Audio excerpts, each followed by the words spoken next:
This is the drive home with Zac, Charlie, and TT for the Millwall drive home. Driving home from the Den, where it finished Millwall 0, Coventry City 1. Coventry City 1. A boring, dead game of Championship football. A game of fine margins, and when you're playing against a referee who is atrocious, it really does not help. A couple of chances from Coventry in the game, a couple of chances from Millwall, and ultimately we go away with losing our, well, we didn't make it 10 games unbeaten. And Coventry fans are singing about how much they love Frank Lampard, which is a bit surprising considering he's only just taken over the role. Let's see if they're singing the same songs about him this time next year. Anyway, I'm just happy they didn't sing about Edwards. Yeah, they probably don't even know who Joe Edwards is. Stick a like on the video if you don't mind. We really enjoyed the FA Cup draw the other day. Put your comments in below. It was, yeah, like I said, quite a frustrating game. But we really do appreciate your support for the channel. So we started off with a few changes, obviously. 4 right back, left backs as our back 4. Jensen in goal. The right back was Danny McNamara, who had left back as centre back in Murray Wallace. Then you had the right back at centre back in Ryan Leonard, and an actual left back in Joe Bryan. The reason it sounds confusing is because it is, you know, our 3 starting centre backs, or you'd have Tanganga, Cooper and Hutchinson, obviously not available for injury and suspension. And I thought they actually dealt with the situation defensively really well. Certainly first half. Obviously, you know, they've made a mistake for the goal. You know, Danny Mac doesn't clear his lines enough, although you thought the goal was offside. But before that, we had so Denor and Saville as the central midfielders, Honeyman as the central attacking midfielder, and I didn't think he had a great game, if I'm being completely honest. Right side was it Aziz right side, and Honeyman left, with Macaulay Langstaff as the lone player up front. We create the first chance and first goal of the game. Comes from a corner, a whipped ball in from Joe Bryan. There is the minimal, like when I say minimal contact on the goalkeeper, I really do mean minimal. It's so minimal, and Joe Bryan scored from the corner. Yeah, their player tried to rifle it away, and then it went into the top You could see the keeper was never getting there. No, never getting there, and it reminded me very much of the Jensen one against Watford. Yeah, exactly. But that counted against us. Of course. It didn't count today, and it's a, you know, it's you sometimes you expect it with referees, because goalkeepers are protected species a lot of the time, but there was just literally nothing there, and for it to be ruled out for that was very disappointing. Goals change games, and from, you know, we didn't, like I said, neither team really create many chances. The next chance fell to Coventry. It was a shot outside the box from Sakamoto that was pretty straight at Jensen. Langstaff had a shot that went over the bar from a good bit of work from Aziz down the right. Aziz was a bit of a bright spark, I would say, for the entire match. He's really grown into the role as a Mill right winger. He certainly is. And then, you know, like I said, that's pretty much it for the first half. A very quiet, boring, cold, stormy first half. And you think that, like I said, there might be one more goal in the game, because there certainly was one goal that wasn't given, but there might be one more goal in the game, or a big decision one way or the other. And it, you know, I really don't know how the referee doesn't see it. Saville gets put. I think there was a push before that, but there's a ball into the box. I think it was a corner, and Saville is absolute 2 hands. Like, it's not just a small push. He really does get hold of him in the box. There was no reason for him to do it there. I have absolutely no reason why he does it.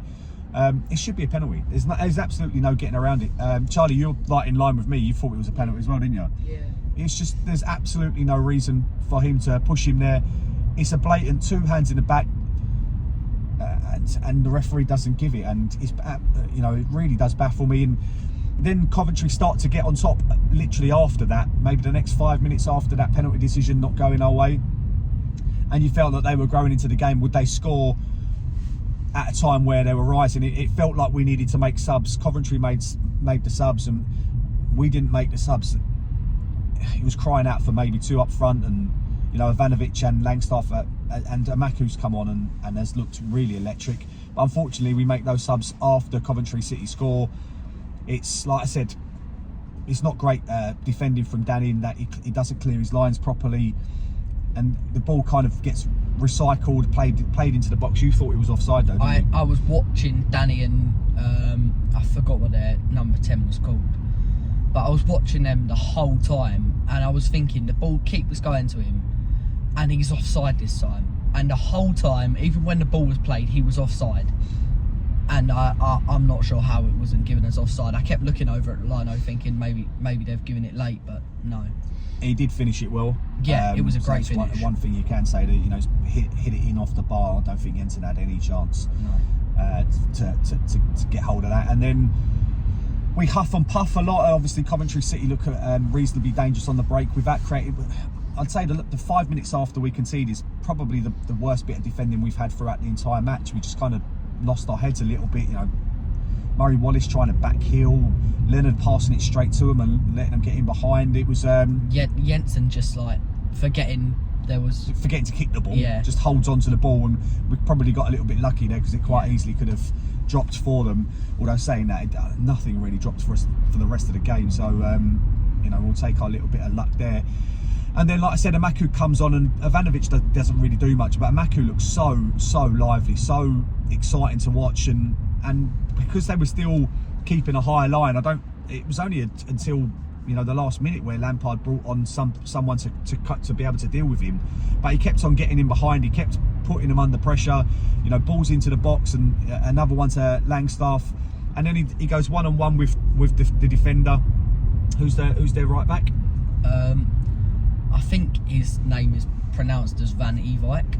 I think that's how it's pronounced. But yeah, very good championship player. Yeah, very good. But he literally catches Amaku. He doesn't get the ball, takes Amaku out as Amaku gets to the byline, and once again, it wasn't given as a penalty. And it's a rolling theme. Do we do enough to win the match? I don't think so. Do Coventry do enough to win the match? I don't think so either.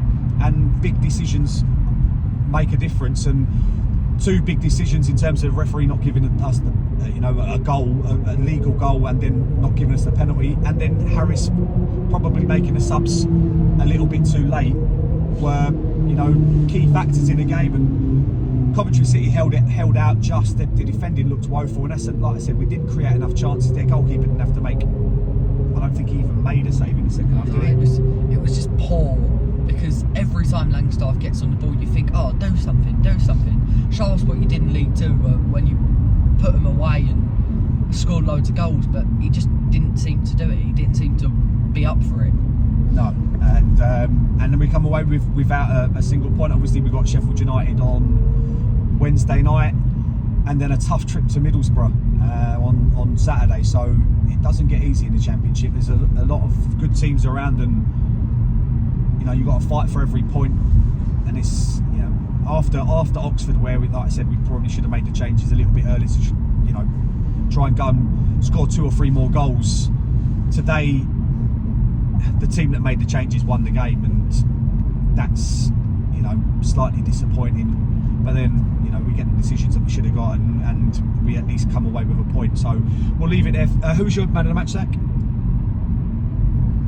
I'd say probably Joe Bryan. I thought he was very solid at left back. Didn't really give them much to go off. So. What about yours, Charlie? Yeah, probably Joe Bryan. Maki was up there. So I don't think he even got tackled once. Right? So, yeah, he looked really exciting. Obviously, no SA in the matchday squad. Probably Harris rested him. He's had a lot. He's looking at the move, and yeah, he's, you know. But I tend not to believe that. I think he's giving him a rest. He needs it. He's played every game before this game, so give him a rest, and then we'll probably see him. I would assume on Wednesday night. But we'll leave it there. we're driving home in a storm for it down the A13. We really appreciate you, like I said, the support of your channel. It's a frustrating day. No wins since the Leeds game. A load of draws and now defeat. Thank you very much for watching the Mill drive home. There is only one way we can end it. No one likes us. We don't care.